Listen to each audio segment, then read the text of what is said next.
What if we could tell you everything? The entire history of the world. Now, what if we told you we could do it in just 2 hours? We're going to tell the whole story, from the Big Bang to the present day. How the planet prepared for the rise of man. How the Stone Age led to the steam engine. How the first seeds sprouted into cities and civilizations.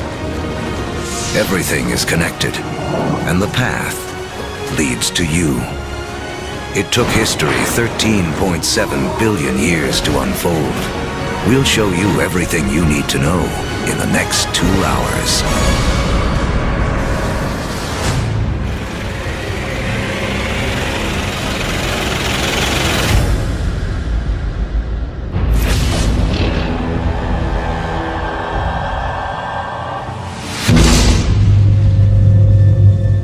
This is our infant universe. Everything that will ever exist, everything that will ever happen, all begins here, within this tiny bundle of energy, smaller than an atom. And right now, history as we know it is about to mysteriously begin.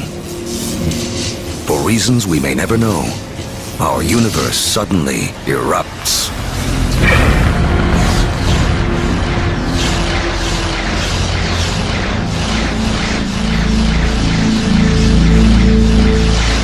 In a millionth of a millionth of a millionth of a millionth of a millionth of a millionth of a second, it went from a size smaller than an atom to bigger than a galaxy.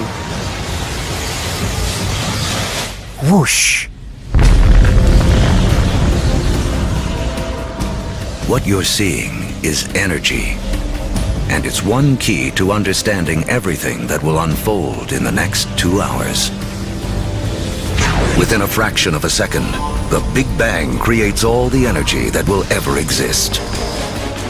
All the energy that will power the stars, that will fuel anything that ever lives. All the energy that you will ever consume dates back to the beginning of time. When you put gas into your car, you're tapping energy that was created during the Big Bang. You're tapping the energy of the universe itself.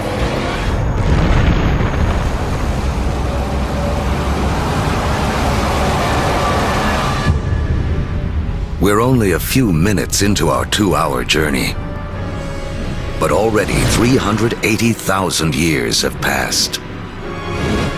You are about to witness the birth of your original ancestors, the first atoms.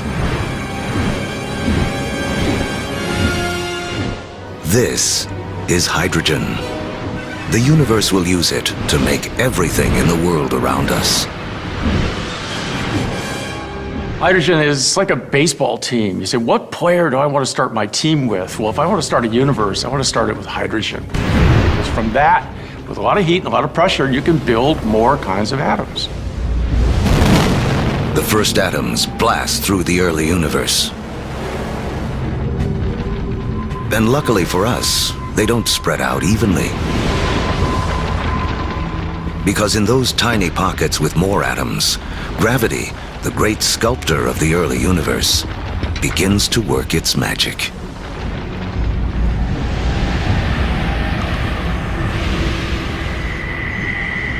The first galaxies are beginning to form,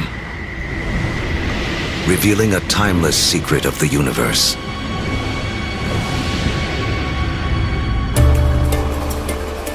Throughout history, whenever more matter and energy can be drawn together in one place, more complex things can emerge. We have all of these urban centers around the planet where so much creativity, so much art, so much science, so much culture came about because of all these opportunities for things to interact with each other. Really, in a sense, where there is stuff, new stuff can develop, and where there isn't anything, nothing much can develop.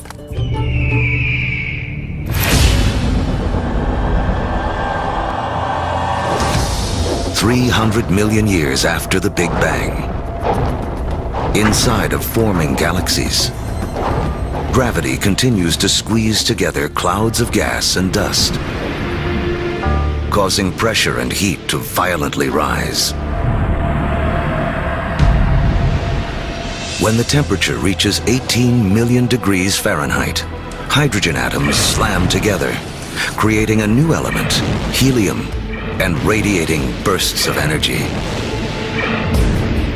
The first stars are born. Suddenly, there were these new beacons of light shining forth, pouring energy into the universe. Let there be light. But something is missing from this early universe. There are billions of stars, yet not a single planet. To form planets, and eventually people, to take the next leap that would make all of history possible, the universe needs more to work with than just hydrogen and helium. The complicated elements, the heavier things that we build stuff out of, for example, iron or life built out of carbon and things like that, they're actually manufactured in stars. We may see stars like our own sun as sources of light, but there is something bigger happening deep inside. Stars are element factories. They fuse hydrogen into helium, helium into lithium, forging 25 of the most common elements we'll need to live, including carbon, oxygen, nitrogen, and iron. So, more than 12 billion years ago, stars are already creating the element that will spur the Iron Age, allow for the building of cities, and the creation of some of mankind's most famous monuments. But a look at the Statue of Liberty reveals the next challenge awaiting the early universe. While the statue's frame is iron, her skin requires an element too heavy to be made in stars.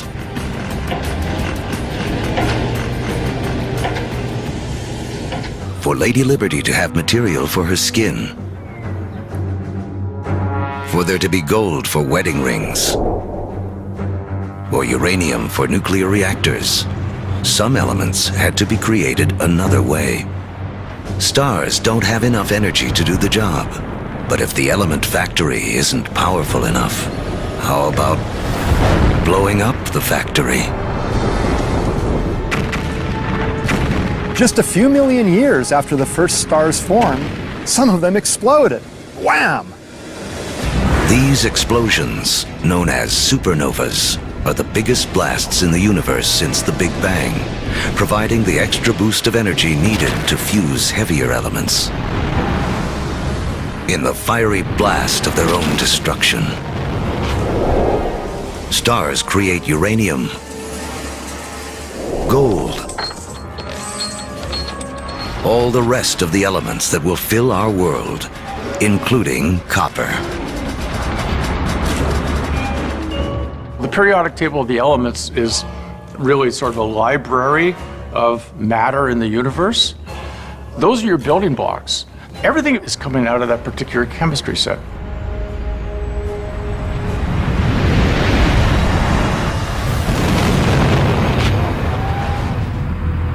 Supernovas are absolutely necessary for us to be here. You know, we have iron in our blood. We have little bits of old supernova, therefore, just floating around through us. We are all stardust. Copper and tin, Bronze Age. Without supernovas, there's no Bronze Age. Go to any supermarket and buy a multivitamin. And go and look in the ingredients. You'll find copper, you'll find zinc, you'll find selenium, you'll find all sorts of elements that can only be made in a supernova. The elements made by stars will become the seeds of life on Earth and the drivers of human history. But the journey has just begun. Before there can be life, the universe has to build us a suitable home.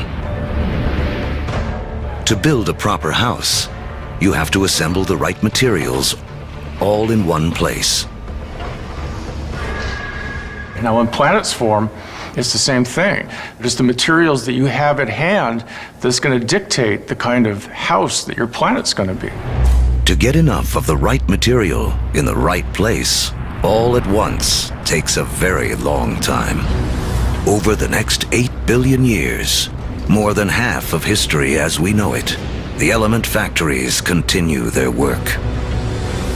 Stars explode and are reborn. Each generation with more heavy elements than the last. Until 4.6 billion years ago. Finally, there are enough materials gathered for the next step on the path to us.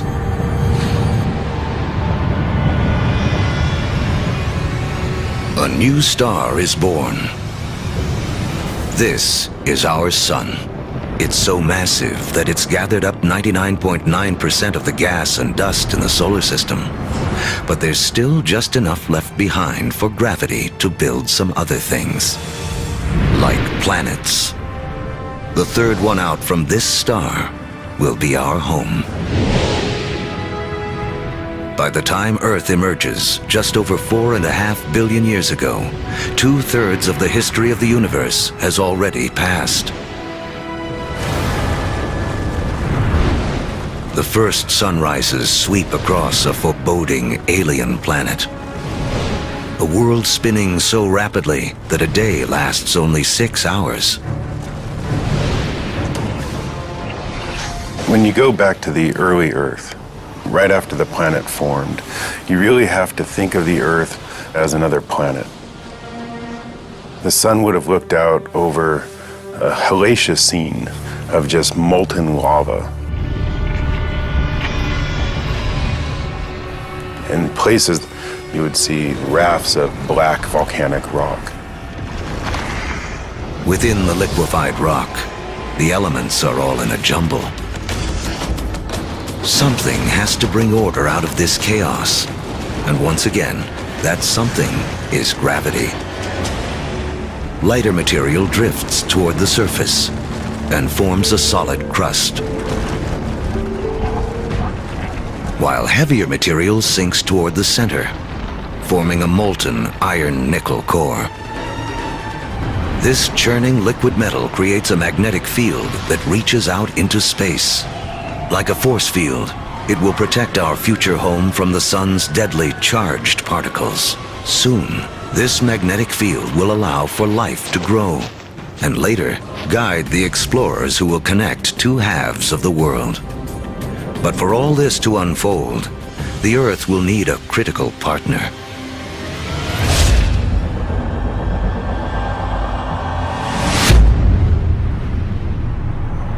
Four and a half billion years ago, an object the size of Mars smashes into the planet at 25,000 miles per hour.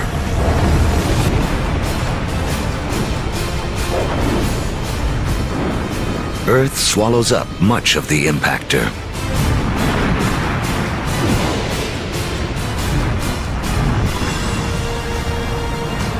But a spray of molten debris is whipped off into space. Within as little as a year, gravity gathers this debris into a secondary sphere in orbit around the Earth, where it has been ever since. The formation of the moon was an incredibly important event in Earth's history.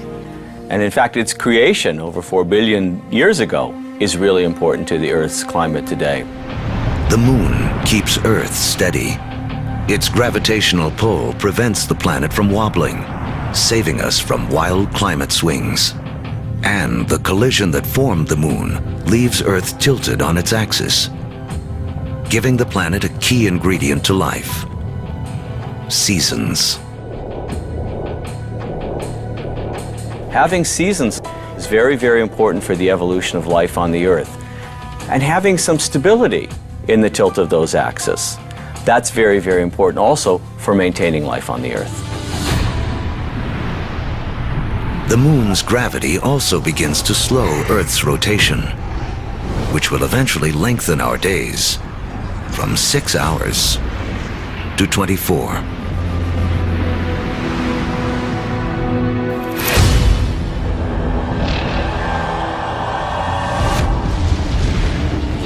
4.4 billion years ago. It's too hot on Earth for liquid water to exist, but there's water vapor, steam in the atmosphere. The trick is how to get it out of the sky onto any world where you hope to have life. A little rain must fall.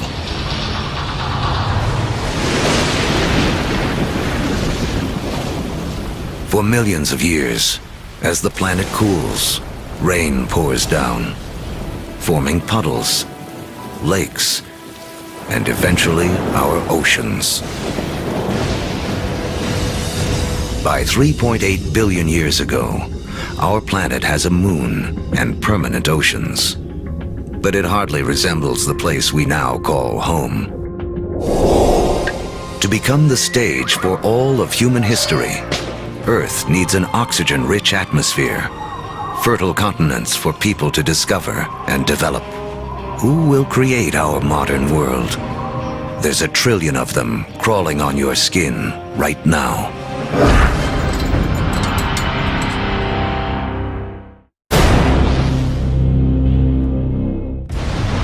We're telling the history of the world in 2 hours, from the Big Bang to the present day. And our modern world holds important clues to the story. In fact, structures like this hide a mysterious link to the first life on Earth.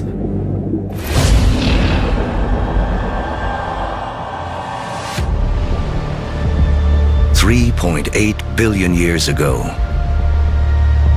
beneath the surface of our primeval oceans, a revolution is taking place. 6 simple elements, including hydrogen from the Big Bang, and oxygen, carbon, and nitrogen created by stars, have combined to form the key substances that will make up all life, including us. The most spectacular is DNA. Within its spirals hide the secret codes of life. 700,000 years after the planet first formed, life on Earth begins. We stand not on the shoulders of giants, but of tiny organisms, bacteria. We're very egocentric. We think that we animals run the world, but in fact, we are very late entrants. It was an empire of bacteria long before animals. Animals come along, and we like to think that we wiped out that empire. Well, we would be dead if we wiped out that empire. I have within me an entire zoo of bacteria. In fact, each one of us has more bacteria living in our bodies than there are people on the planet. For billions of years, microbes like these will have Earth to themselves. Like our infant universe, the first life is small, simple, and full of possibilities. The secret of how it explodes into all the incredible forms we see today, including us, goes back to the beginning of time.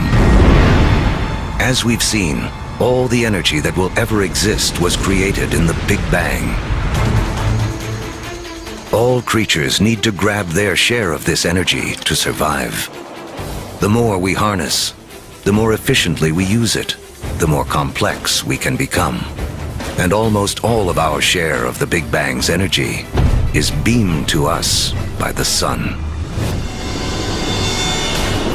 2.5 billion years ago, some very special bacteria figure out how to consume the sun's energy to live. In doing this, they also create the most important waste product in the history of the world: oxygen. Soon, oxygen will remake our world. But first, it has another important job to do. Earth's ancient seas are full of iron particles, and everyone knows what happens when oxygen meets iron. Here I'm a little bacterium, I've produced this oxygen molecule, and here's a big piece of iron clump, I rust it. This rusted iron collects on the seafloor. Billions of years later, these huge deposits will be raised up to become major sources of the world's iron and steel. It was these iron deposits that later on drove the Industrial Revolution. In this way, the Brooklyn Bridge and the other early landmarks of the Industrial Age are a direct link to some of the first life forms on Earth. Once there's no more iron left in the sea to rust, these ancient bacteria have a mission to complete. They create so much oxygen that it fills the oceans and escapes into the atmosphere. And from then on, we have a very different planet from all the other planets in the solar system. Now, life takes a giant leap. For the first time, some bacteria learn to live on oxygen. Every human breath is a ritual, 2.5 billion years old. Life tends to stick with what works, even over the course of billions of years. Oxygen is a game changer. By taming its power, life has found a better way to energize itself, 20 times more efficient than anything used on Earth before. What life does with all this new energy will be the story that leads to us.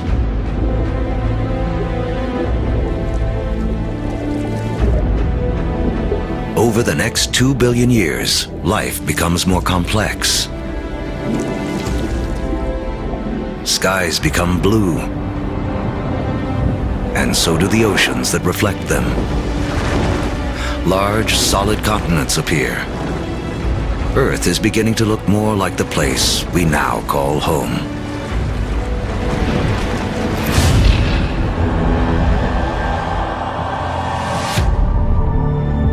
$550 million years ago, as the planet celebrates its 4 billionth birthday, oxygen levels in the atmosphere have risen from next to nothing to as much as 13%. Take a deep breath, because life on Earth is about to go wild.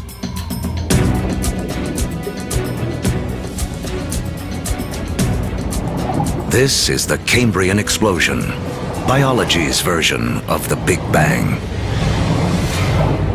Right after you have abundant oxygen, you get size and complexity, and oxygen lets you do that. It's in this breathtaking span of roughly 30 million years that most of the major animal groups evolve. By 500 million years ago, the first bony fish have evolved in the seas. These fish are our direct ancestors. Though they look nothing like us, they evolved the body parts that will make our own bodies possible, including a spine and a mouth with jaws and teeth. We owe a great deal to our fish ancestors. In fact, all vertebrates today really represent modifications of the original fish body plan. For the first 4 billion years of Earth's history, plants and animals have stuck to the seas. But that all begins to change. With oxygen comes an ozone layer, protecting us from dangerous radiation. Plants make the move first.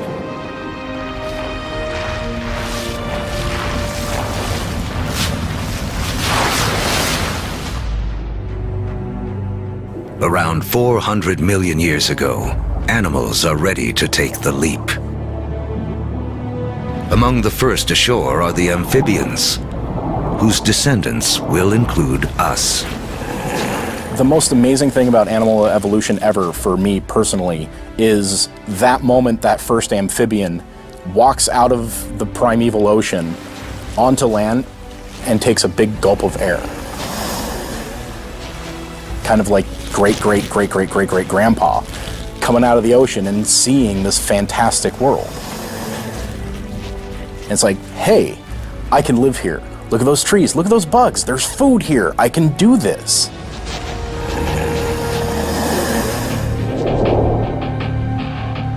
Eventually, humans will conquer every imaginable terrain.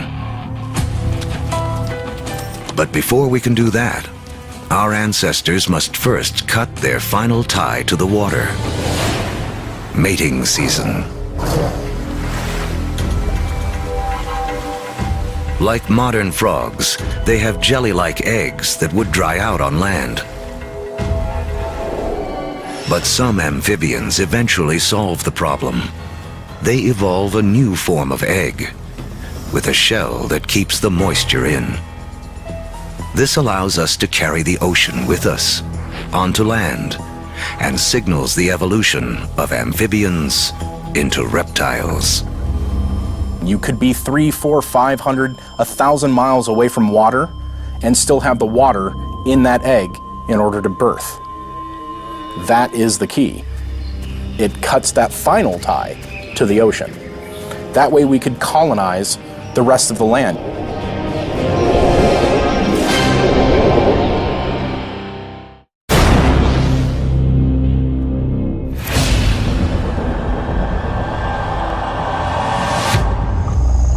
$300 million years ago, life flourishes in massive tropical swamps where planet Earth is cooking up a surprise.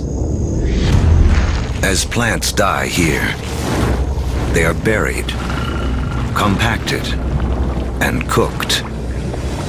Energy created in the Big Bang and radiated by the sun to plants on Earth is now locked away underground as coal, a gift to be opened by human beings millions of years in the future.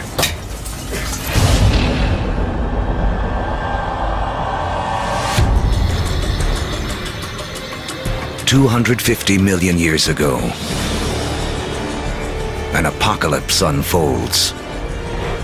The biggest spike in volcanic activity since the early days of the planet.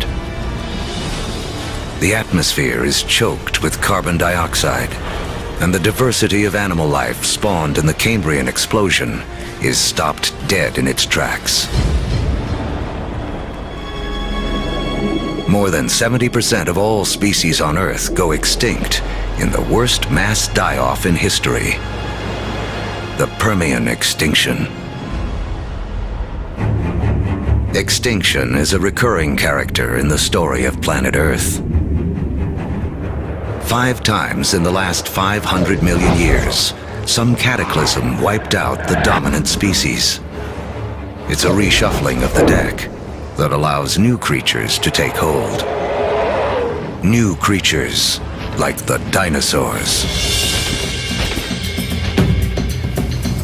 Dinosaurs will reign for the next 160 million years. During that time, the first hardwood forests appear. And after more than 4 billion years, the moon's gravity finally settles Earth into a 24-hour day. At the start of the dinosaur era, the continents are clustered together into a single landmass we call Pangaea. But now, they start to break apart. Africa separates from South America. The vast Atlantic Ocean opens up, creating what will become one of the defining barriers of human history, the gulf between the old and new worlds. The undisputed stars of the dinosaur era are animals like Triceratops and T-Rex, but there are some important creatures scurrying around their feet. If we were to trace our lineage back far enough, we would come to really small shrew-like mammals surrounded by these titans of reptile life. During that time, mammals, we were living on the fringes. We were maybe stealing dinosaur eggs, maybe just eking out an existence. So the dinosaurs kind of held us back. The biggest headline of the history of dinosaurs, which is 160 million years, is that we lost. Mammals lost. We couldn't get much bigger than a small cat.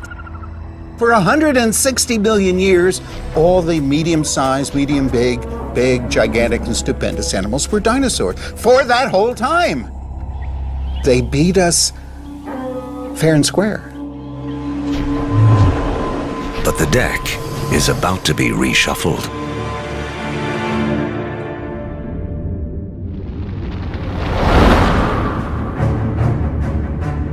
"65 million years ago, a 6-mile-wide object, likely an asteroid, slams into the Earth.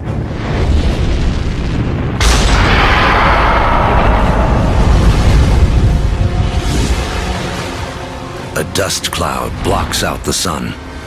Temperatures plummet. Every creature on land weighing over 50 pounds goes extinct. The reign of the dinosaurs is over. The greatest gift that the dinosaurs ever gave us was dying.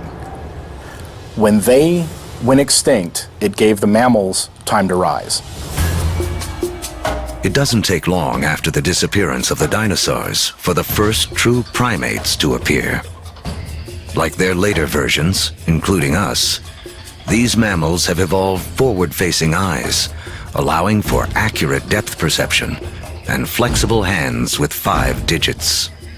They have 5 fingers, just like us, which means we can grasp things. If you think about other animals that don't have digits organized the way ours are, their ability to hold things, to manipulate objects, is much more limited.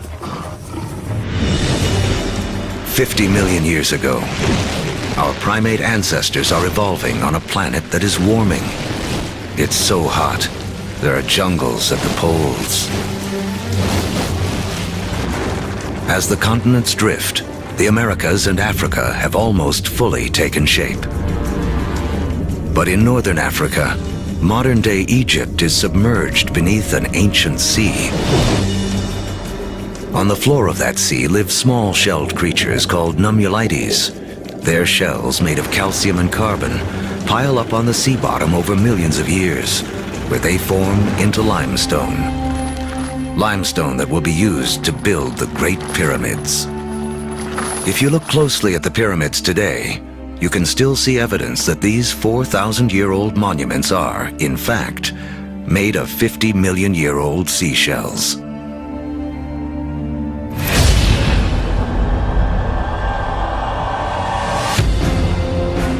By 10 million years ago, Earth is morphing into a world most of us would recognize. The Colorado River is carving out the Grand Canyon. Mountain ranges like the Himalayas have arisen. They're so tall, they disrupt weather patterns, setting the stage for a colder planet. The Isthmus of Panama emerges to connect North and South America, cleaving the connection between the Atlantic and the Pacific, disrupting ocean currents and tipping the world even more towards an ice age. With the planet getting colder, our primate ancestors hang on in the tropics. But a new creature is coming in that threatens to destroy them.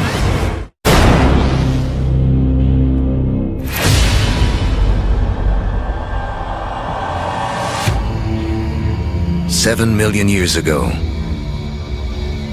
our primate ancestors lived safely in the trees. But their neighborhood is about to be invaded. This newcomer will have as profound an effect on human history as any other living thing on Earth. It seems almost impossible to believe, but one of the most important things that will lead to the emergence of us is the emergence of grass." The grasslands appear almost simultaneously around the world. We get the African savannas. We get the Eurasian steppelands. We get the North American prairies. We get the great grasslands of Argentina, appearing simultaneously around the world. In eastern Africa, Grasslands invade the traditional woodland habitat of our ape ancestors.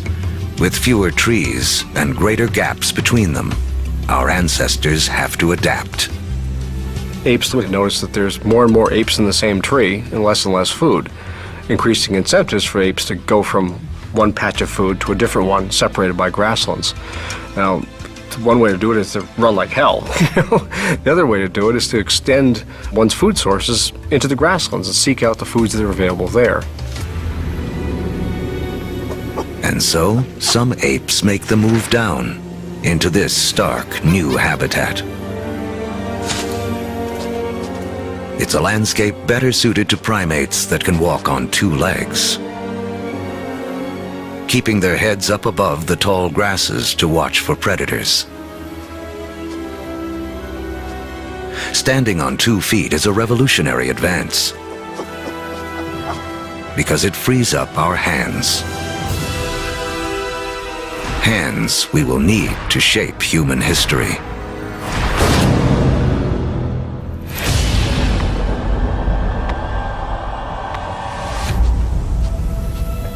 $2.6 million years ago, early proto-humans, or hominids, walk an Earth whose rocks are loaded with the element silicon. Created in the cores of stars billions of years before, silicon is the second most abundant element in Earth's crust. One of its chemical quirks is the ability to bond with oxygen to form crystals that combine into solid rocks. Rocks that can be chipped and shaped without shattering. Hominids started doing this 2.6 million years ago, breaking cryptocrystalline silicates to make sharp edges, and people use them for millions, literally 2.6 million years. Simply having a modified stone with a sharp edge on it, now suddenly you have a hammer. You have a crude cutting edge. A simple modified stone means a human can suddenly do 1,000 more things than we could do previously.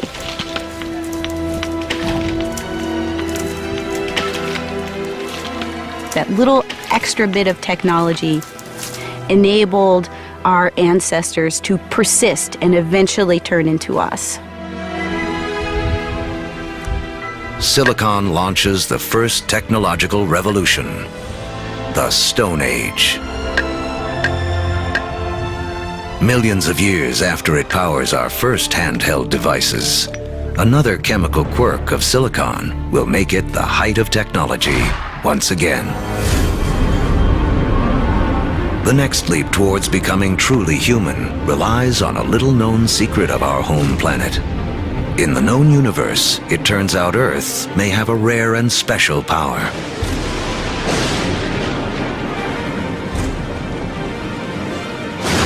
Of all the planets and moons in the solar system, we think that Earth is unique in the ability to sustain fire. Other planets and moons have lightning and lava.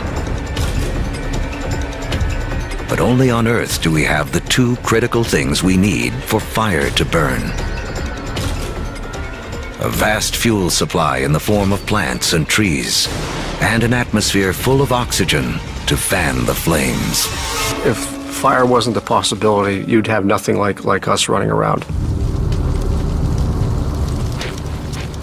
Homo sapiens, they made a world with fire.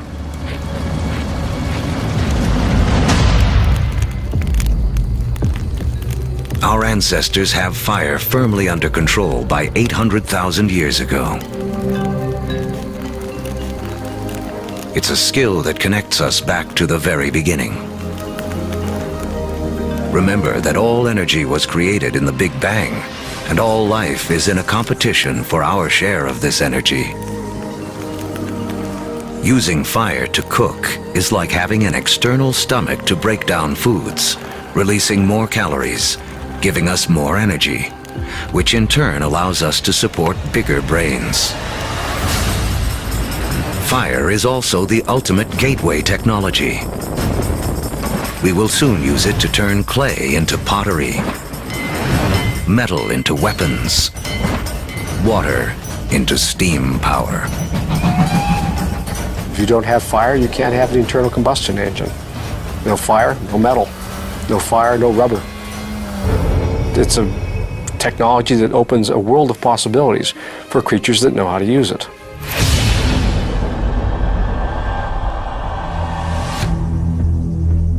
"200,000 years ago, the modern human has fully taken shape. The larynx, or voice box, which is high up in the throat in our ancestors, descends. More complex sounds are now possible. We begin to speak. For the first time, information can be shared between individuals and across generations. Humans have gained a critical advantage over every other creature on Earth. You can tell my grandfather said that when the elephants didn't show up, we go off and hunted zebras. You know, my aunt told me that her cousin found this water hole on the other side of that river. And we can all benefit and we can all understand what they mean when they're describing what they found out on that landscape. Language changes humans from being like standalone computers to being networked computers, where you can share information. You know, one doesn't need to depend on one's own personal experience.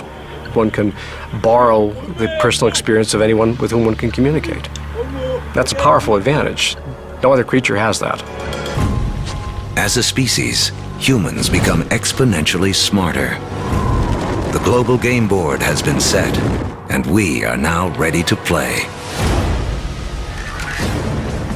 100,000 years ago, man can move.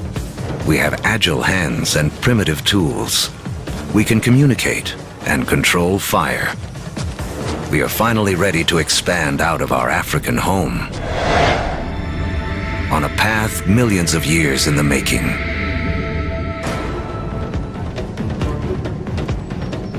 Shifting continents have linked Africa and Eurasia into the largest contiguous landmass on Earth, Afro-Eurasia. 33 million square miles, more than twice the surface area of our entire moon. For early humans, this means more than half the land on Earth can be reached on foot. Human dispersal was a crucial game changer. We are one of the few primates that live on more than one continent simultaneously. So what that means is that we're better insulated from the kinds of things that cause big mammals to become extinct than other primates are. It's extinction insurance. Dispersal is extinction insurance. But just as the world begins to open itself up to man, the planet turns on us. An ice age begins. Now the planet will test us like never before. By 50,000 years ago, glaciers begin to advance down from the North Pole. At the same time, humans continue their conquest of the globe, arriving in China and Australia. By 30,000 years ago, Homo sapiens reach Europe for the first time. By 20,000 years ago, with the ice nearing its most extreme, the march of man reaches the frigid tundra of northeast Siberia. Despite the trials of the Ice Age, man endures and develops the last skills we will need to be truly human. The clues lie in these symbols. We have taken an intellectual leap to think beyond the here and now, beyond what is simply needed to survive. We can only start saying we have an organism that is human, that is the same as us, when we start seeing evidence of symbolic thought. It's when we start seeing a picture of a cow that everybody will recognize as the picture of a cow. Because only when we start seeing all of those things can we say that is a human. People or creatures that think like us, that see the world in the same way as us. And from that moment on, human history was marked to be radically different to any other species on this planet. Now, with huge amounts of the planet's water locked up in ice, sea levels plummet by 300 to 400 feet. The last great barrier to the spread of man is erased. We come across the Bering Land Bridge from Siberia to North America. We are telling the history of the world in 2 hours, and in just 1 hour, more than 13 billion years have already passed. These years of preparation have allowed man to finally emerge and spread out across the planet. And human history as we know it can truly begin.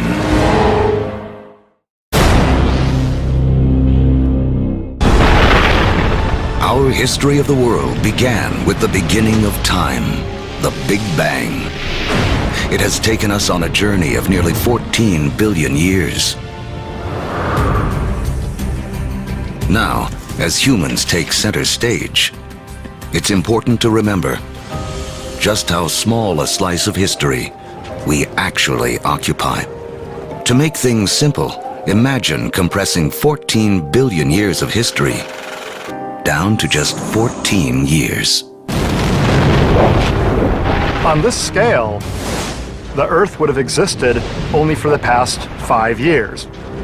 So that's about a third of the history of the universe.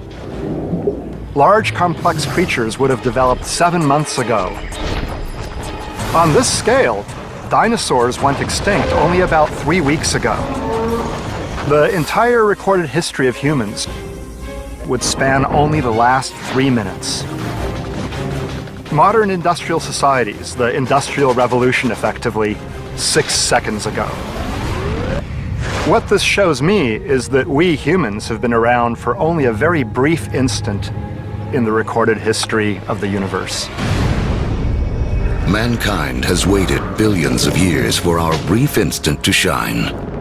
As the stars and our evolving planet carried out the slow work of organizing the elements in a way that would make human history possible.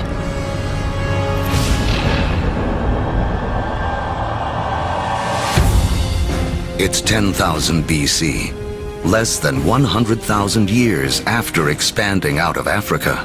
Man has reached South America. Humans have met the adversity of the Ice Age head-on, and rather than die off, we have adapted, become even more intelligent. And now we have colonized the entire globe. From coast to mountaintop. From tundra to desert. Humans are there. Our closest living ancestors, chimpanzees, live in the tropics. They only live in the tropics. Humans have managed to colonize the entire globe. Ice Age land bridges allowed man to spread around the world. But now the ice begins to melt. And sea levels rise again. Humans are trapped and separated in 2 vast and unconnected hemispheres. Each pocket of humanity left to make the best of what it has been given. As the glaciers recede, they carve out lakes, rivers, and bays. The map as we know it emerges. In Africa, increased rainfall causes Lake Victoria and Lake Albert to overflow and form Egypt's Nile River. In Eurasia, other rivers emerge. The Tigris and Euphrates in Mesopotamia, modern-day Iraq. The Indus in modern-day Pakistan, and China's Yellow and Yangtze.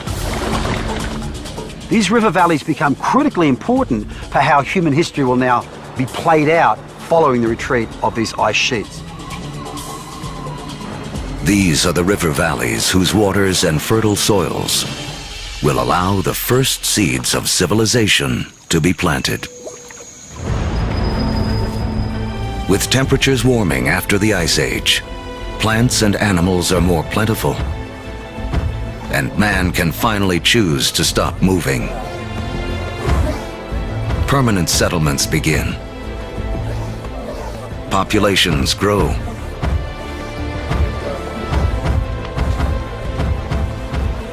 With more mouths to feed, our ancestors have to get clever.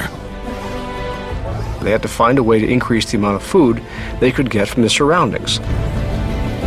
Now, one discovery forever changes the planet and the path of mankind. We learn to plant seeds. And the seeds we sow come from the same plants that millions of years earlier spurred our evolution from ape to man. The unheralded hero of human history, grass. A grass seed is tiny, right? It's no food. I can hunt a bison or I can take grass. I'm gonna hunt a bison, right? Ironically, grass seeds become the most important food crops in the world, but they're the things that are ignored by hunter-gatherers for thousands and thousands of years. People don't start using them until they absolutely have to use them. Some of the species of grass that we are most familiar with includes sugarcane. It includes wheat and rye and barley. All of the cereal crops are types of grass. So it's not just that beautiful green lawn that we measure our middle-class success from. It's also the staple crop upon which civilization depends. It is the majority of our calorie intake. Once again, it all goes back to the Big Bang. Central to the story of all life is our competition for that energy created at the beginning of time. Just as oxygen gave us an edge, just as fire allowed us to consume more calories. Switching to farming is an energy revolution. A hunter-gatherer needs 10 square miles of territory to provide himself with enough sustenance, enough energy in the form of plants and meat to survive. A farmer can harvest the sun's energy so efficiently, he can fulfill his needs using only 1/10 of a square mile of land. In the warming after the last ice age, farming begins to take hold in 6 places around the globe. But by the fortunes of geography, no place in the ancient world has a better concentration of plants and animals that can be domesticated than the Middle East's Fertile Crescent. In the Middle East, we have this remarkable convergence of species that seem to have been susceptible to domestication, both plants and animals. In terms of animals, we're talking about cattle, pigs, sheep, and goats. In terms of plants, 2 varieties of wheat, rye, barley, lentils, figs. Americas have very few wild species that can be easily domesticated.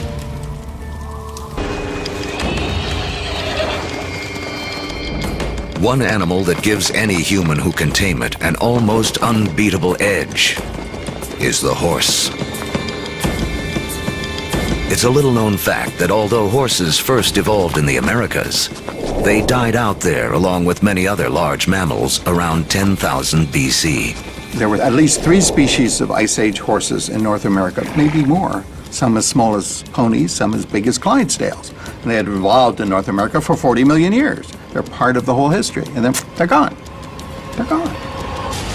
These powerful potential allies disappear before they can be used by the first North Americans. Fortunately, before that happened, large numbers of horses escaped back across the Bering Strait land bridge and spread out across the great grasslands, the steppe lands of Central Eurasia. A narrow escape that had a profound effect on human history. Around 4000 BC, nomadic people in Central Asia learned to tame them for the first time. Domesticated horses will be harnessed across Eurasia, advancing everything from work to warfare. Perhaps no other animal has had a bigger influence on the course of human history. And the circle wouldn't be complete for another 5,000 years, when Christopher Columbus would bring horses with him on his second voyage to the Americas. His horses would be the first to set hooves in the Americas since the Great Die-Off over 10,000 years earlier.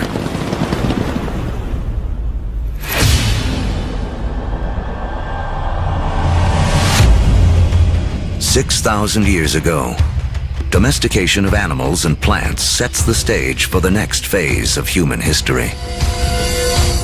Like clouds of interstellar dust gathering in material to form stars, a type of gravity is at work as places like Sumeria, located in part of the Fertile Crescent known as Mesopotamia, draw in people, support large populations, and spin up into centers of power and innovation. By 3000 BC, some of these Sumerian settlements can truly be called our first cities. One of them, Uruk, has around 50,000 people living in less than 1 square mile. A population density that rivals modern-day New York City. Humans have become so efficient at deriving energy from domesticated food that this land area, which would have supported only a single hunter-gatherer, now can support thousands. But a change in diet also triggers a new dependence. Once you move to agriculture, you are depending for 80–90% of your calories on perhaps 1 or 2 species. In the case of the Middle East, wheat and barley.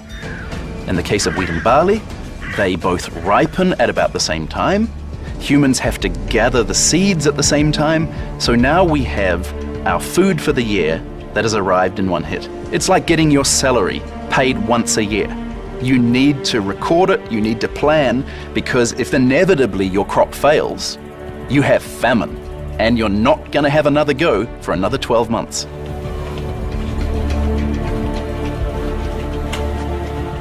In these first cities, crops are king.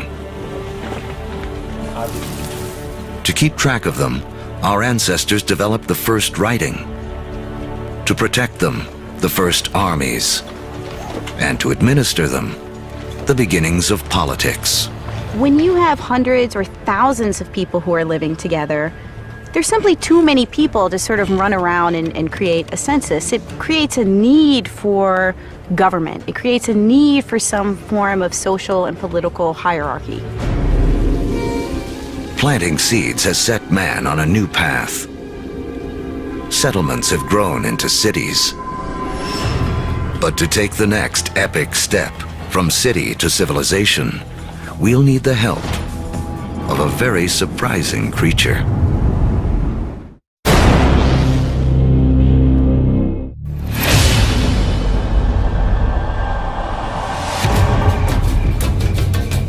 "5,000 years ago, after wandering the earth for more than 100,000 years, mankind has begun to settle down. We cluster near rivers, along the Tigris and Euphrates, the Nile, the Indus, the Yellow and Yangtze. Civilizations are about to take off. But first, they must all master one thing: trade. The more they exchange goods and learn from other lands, the faster they grow. It seems that long-distance trade and communication is a necessary precursor to allow urban civilization as we know it. And surprisingly, the first civilizations arise on the back of a creature with a lowly reputation in the modern world: the donkey. The donkey caravan is the interstate highway and high-speed internet of its day. Their routes will lay the groundwork for the modern world. Moving not only goods like timber and bronze, but ideas and stories. The civilizations they connect will be some of the first described in the Bible. The caravan routes converge at the Persian Gulf, where they link up with ships that carry goods to India. It essentially brought these civilizations together into great cultural and material exchange, and really was the beginning of the trend towards globalization. It is a key to understanding how our world works to this day. Just like the first civilizations, we trade and form networks. These networks form hubs, And throughout history, being at that hub has meant one thing. The amount of ideas, the amount of cargo that passes through a region seems to have a direct correlation to how powerful and important they are. By 2000 BC, humans have gone from humble huts to massive monuments. In Africa, great pyramids arise on the banks of the Nile. The first stages of Stonehenge rise up in ancient Britain. And back in Samaria, artificial temple mounds called ziggurats climb ever higher toward the heavens. To cement these massive structures together, the builders of Samaria turned to a substance that oozes from seepages along the Euphrates River. It's called bitumen. Used as asphalt in the modern world, it is the first petroleum product to be exploited by mankind. While bitumen is highly prized, the lighter, thinner substance oozing from the ground along with it is considered a nuisance by the ancients because it catches fire so easily. The ancients call it naphtha. We call it gasoline. And it's one of the first indications of the vast oil fields that will one day turn the cradle of civilization into a center of wealth and warfare. The legacy of these first civilizations can be seen in surprising ways. The Sumerian counting system was based on the number 12 rather than 10, which is why we divide our days into two 12-hour blocks, our hours into 60 minutes, and our minutes into 60 seconds. The Sumerians also likely invented the wheel, which eventually leads to another innovation that will change the course of man, the chariot. Thus bringing together the Sumerian invention of the wheel, right, with the domestication of the horse that had occurred amongst these nomadic peoples into this really formidable piece of military technology. Around 1200 BC, a chariot-driven clash of civilizations cuts off trade routes for copper and tin, the metals we need to make bronze tools and weapons. But luckily, the stars have made us an alternative: iron. Now, metalsmiths make a crucial discovery. By working at higher temperatures, they can release the power of this ancient metal. Easier to sharpen and 700 times more common on Earth than copper. It is a game changer. Humanity enters the Iron Age.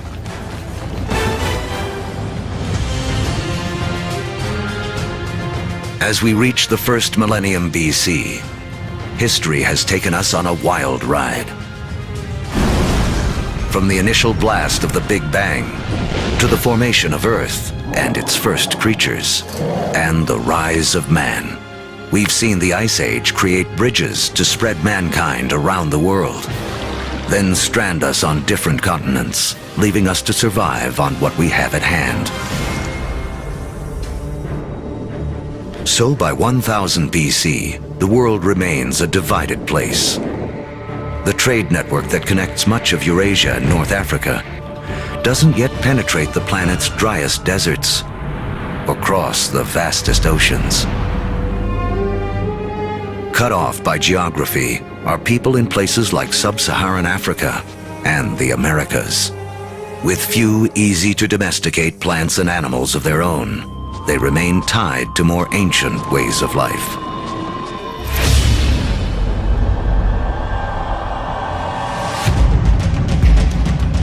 In 600 BC, the cavalry have arrived. Humans ride into battle on horseback for the first time. We've seen that just taming a horse gives man a massive advantage. Now, pairing him with iron weapons makes him nearly unstoppable. These advances in technology, they don't just make a fighting ability possible. They make empires possible. And that is the story of the next several millennia. With new technology and improved logistics, empires spread, uniting massive land areas under a central control.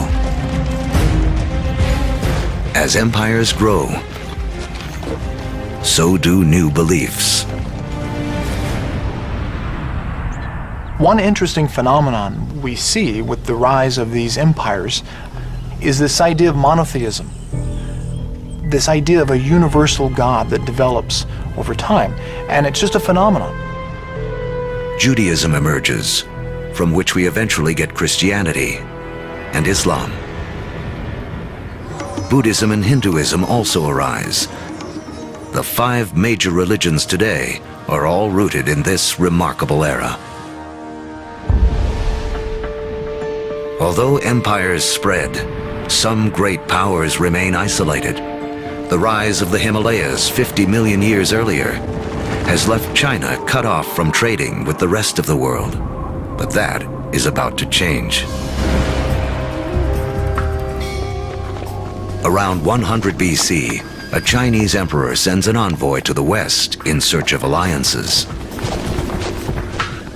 The routes he travels will become the Silk Roads,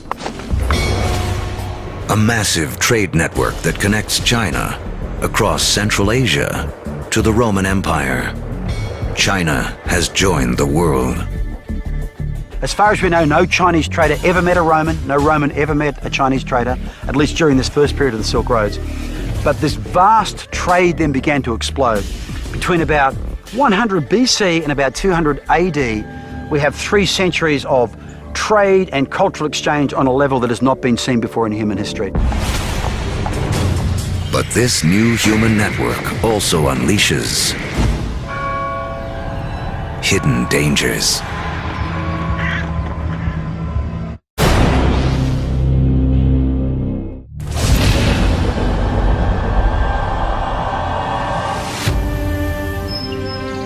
By the beginning of the Common Era, great empires have risen and a massive trading network connects most of Europe and Asia.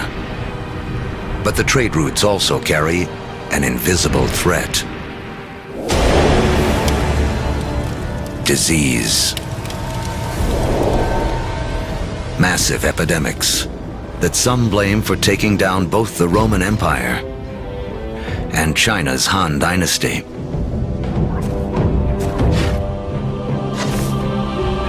But these networks also lead to the spread of religion. In 312 AD, the Roman Emperor Constantine converts to Christianity, paving the way for it to become the dominant religion of Europe and the West.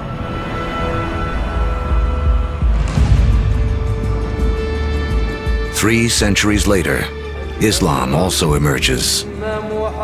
A religion that will, for a time, unify a territory 2.5 times larger than Rome ever was. Arab trade will drive innovation for the next 1,000 years and expand the global network to places it has never gone before. The Arabs are sitting in the middle of Afro-Eurasia. There are Arab traders who are sailing off to China. There are Arab traders who are traveling all the way to the Atlantic Ocean. So they are sitting in the middle of the hub. One secret to Arab trade: the camel. A creature whose ancestor, like the horse, escaped across the Bering Land Bridge out of North America. A caravan of 6 camels can lug as much as 2 tons of cargo as far as 60 miles a day, twice the load of a donkey caravan in half the time.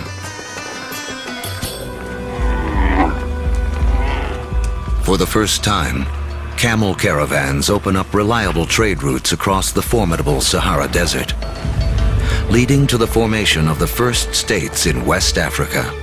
Arabic trade expands, moving salt from the Sahara to Rome, rice from Eastern Asia to India, the secrets of making paper out of China into Europe, and countless other inventions and ideas around the world. Where does our word for lemon come from? Where does our word for coffee come from? They're all Arabic, because the Arabs brought a huge number of food crops into Europe. Oranges, citrus crops, they come from South China. Yet they don't make it to the West until the Great Age of the Arabs. In Islamic North Africa, one Italian merchant named Leonardo Fibonacci becomes well-schooled in the ways of Arab traders. He picks up on a simple but ingenious counting system that originated in India but is used extensively in the Arab world. His writings will spread this knowledge to Europe and around the globe. With everyone counting the same way, business and trade will explode. And because of Fibonacci, people today still almost universally use the numbers known as Arabic numerals. But there is another idea Arab traders will spread, something even more influential. It originates in China around 800 AD. A Chinese alchemist in search of an elixir for long life instead stumbles upon chemistry that can bring sudden death. He combines carbon and sulfur with saltpeter, a compound made of potassium, nitrogen, and oxygen. Forged in the stars, these elements now come together to make gunpowder. The recipe for gunpowder eventually moves west across the Silk Roads to the Islamic world, where Muslim warriors use it to fire cannonballs at Christian crusaders.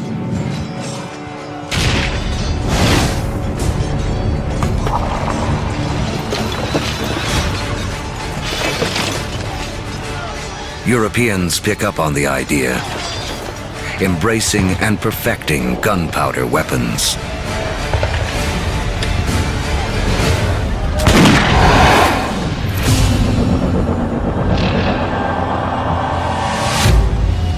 In 1492 AD. There are roughly 400 million people in the world,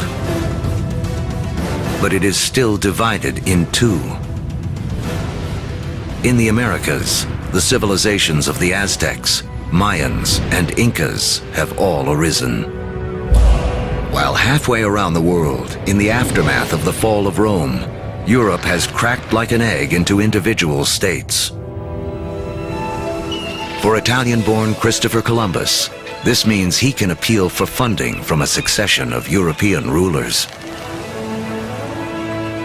Until he finally convinces the King and Queen of Spain to back his expeditions.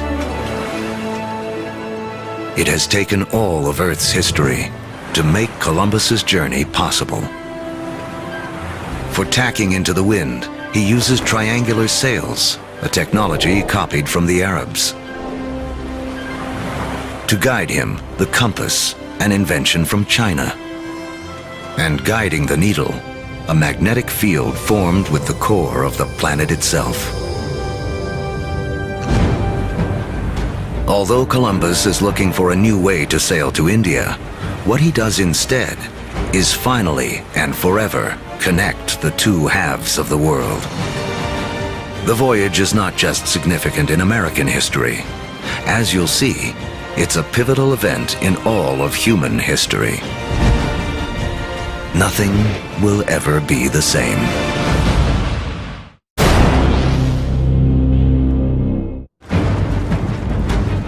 The end of the Ice Age marooned large pockets of humanity on separate sides of the globe for over 15,000 years.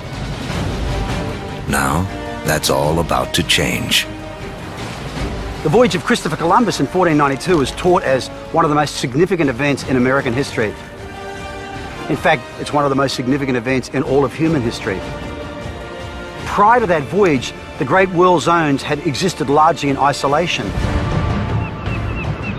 By crossing the Atlantic, Columbus opens up the vast American world zone, these two enormous continents of North and South America, with the millions of people that are living there, the resources that are available. And for the first time, people living in Eurasia become aware of this other part of the world. Until the voyage of Columbus, These people may as well have been living on different planets, so isolated were they. A trade network that started with the first civilizations, connected Europe, Asia, and Africa, now reaches across the Atlantic. In this vast new global network, new hubs will form. And once again, power will shift. For most of the last 2,000 years, Europe hasn't been that important. Then we get the age of Columbus, and what do you know? This is exactly the time where we see the rise of the West. This is when the West starts taking over, when it gets itself smack bang in the middle of the biggest exchange network the world has ever seen. Now, foods that had been isolated on disconnected continents begin to move around the world. Maize from the Americas shows up in Egypt and China. Potatoes from the Andes prove perfectly suited to the soils of Ireland and Russia. The old Fertile Crescent grains, like wheat, begin to feed the Americas. New foods mean more calories, more energy. Within 3 centuries of Columbus's voyage, the population of the world will more than double to 900 million. But the unequal hands dealt to the 2 hemispheres now play out in a deadly climax. European conquistadors, inheritors of the agriculture and animals of the Fertile Crescent, and the trade spread along the vast networks of the Old World, come bearing guns, riding horses, and carrying infectious diseases. The result, slaughter.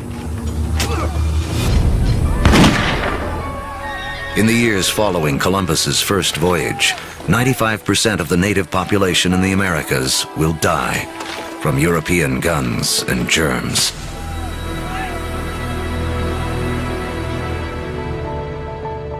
Once the hemispheres are connected, nothing can ever be the same. Take the incredible story of sugar. Chemically, it's the only source of fuel for our brains, a substance we are programmed to crave. Raw sugar comes mostly from sugar cane. Once again, a grass will play a central role in the story of mankind. First cultivated more than 6,000 years ago in Asia, Europeans discovered sugar in the Middle East during the Crusades and carried it home. Europe was hooked. But there's virtually nowhere in Europe where sugar can grow. Then we have Christopher Columbus and the discovery of the New World.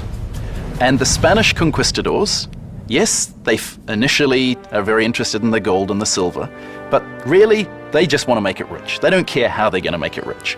And once the gold and the silver has been looted, the next step is to open sugar plantations. The Spanish themselves don't want to work in the sugar plantations. They start looking around for a new labor force. And over on the other side of the Atlantic, there is a place where they can buy slaves. And if we look at the history of slavery, the #1 destination of slaves from Africa are sugar plantations. So the history of sugar shapes the development of history through the Middle East, through the Crusades, through the conquest of Mesoamerica, and even the history of slavery from Africa to the Americas.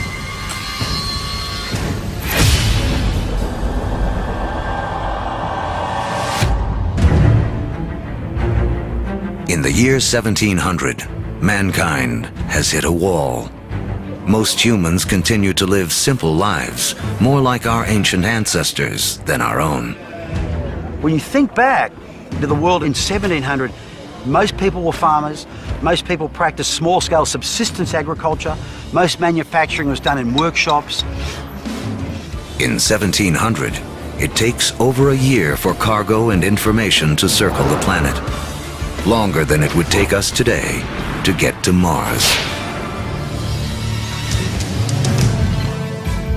What's holding us back is how we power our lives.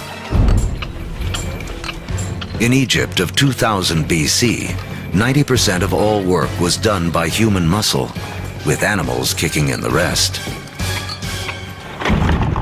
By 1700 in Europe, the majority of work, 70%, is still driven by human muscle. Muscle power alone can't clear the path to the modern age. But there's a breakthrough hidden deep within the earth.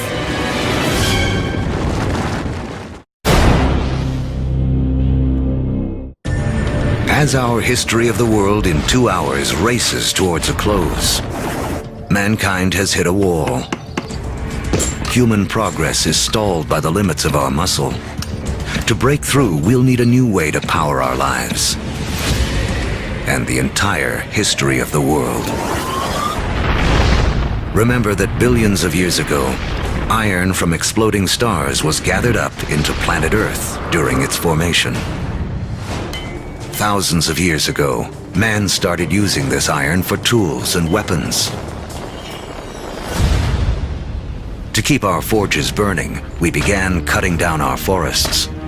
Now, 300 years ago in Britain, iron is in high demand, and the trees are running out.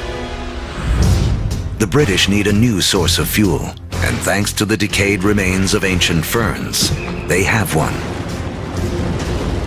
Coal. But coal itself won't power mankind into the modern world. There's one more fateful twist in the story. As the quest for coal takes miners ever deeper into the ground, water begins flooding the tunnels. To pump out the water, a new invention is needed. In 1712, Thomas Newcomen produces a pump powered by burning coal and driven by steam. Newcomen's machine is the first practical steam engine. It is this combination, energy and engine, fuel and machine, that will free man from the limits of his own muscle and change the world. The Industrial Revolution begins. Along with political revolutions in America and later France, this technological revolution forever transforms the landscape of the world.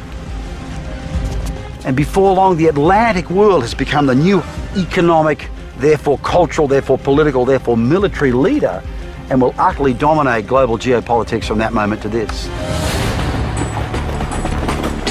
Trains thunder across the countryside. By the 1870s, the internal combustion engine has arrived, and the Germans invent its killer app, the automobile. Oil, the substance which the ancients considered too flammable to be of any use, becomes the most important commodity on the planet, fueling even more innovation. The telegraph and telephone move messages at lightning speed. With electricity, mankind reclaims the night from darkness. The hub of power has shifted. In 1800, Europeans and their descendants controlled 35% of the land on Earth. By 1900, they control 85%. By the 20th century, fossil fuels and the internal combustion engine have amplified everything, including warfare. That technology meant that military power and military conquest was something that could be international in a way that it had never been before. In the 20th century, almost 3 times as many people are killed as a result of war as in the previous 2,000 years of human history combined. The application of the industrial skills, the industrial technologies of the 18th century reached their culmination, I think, with these extraordinary events. And it's all being driven again by the micro-fossilized bodies of organic entities that disappeared into ancient swamps millions and millions of years ago. The Industrial Revolution also allows the human population to explode.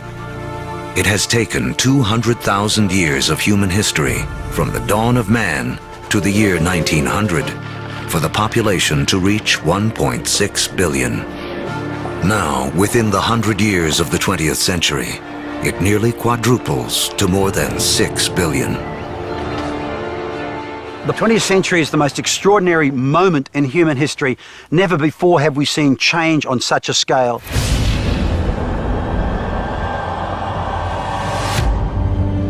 Today, humans number close to 7 billion. We are the dominant players on the planet. We have learned to harness 50,000 times more energy than our ancestors just 10,000 years ago. This energy drives our fast-paced lives and a literal World Wide Web, a network that, as we have seen, has been in the making for as long as humans have walked the Earth. Our 2-hour story is coming to an end. A story that really began 14 billion years ago with a tiny universe where everything was all in one place. Then the Big Bang. All the energy that has ever existed created in an instant. Gravity sculpted our universe. For billions of years, stars and supernovas created all the elements we would eventually need. Then an extreme Earth took shape and settled into just the right conditions to support life.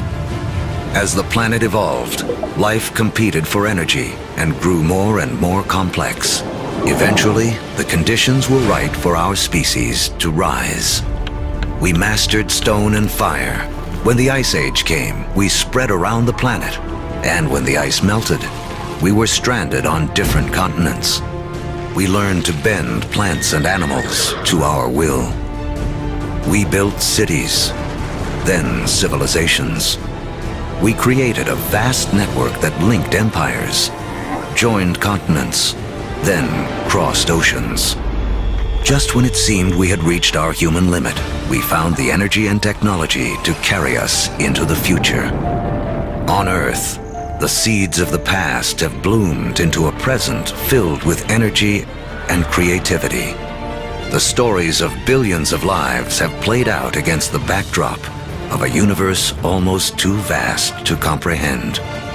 In everything that we do, in all that we are, we remain living monuments to the past as we continue to make history every day.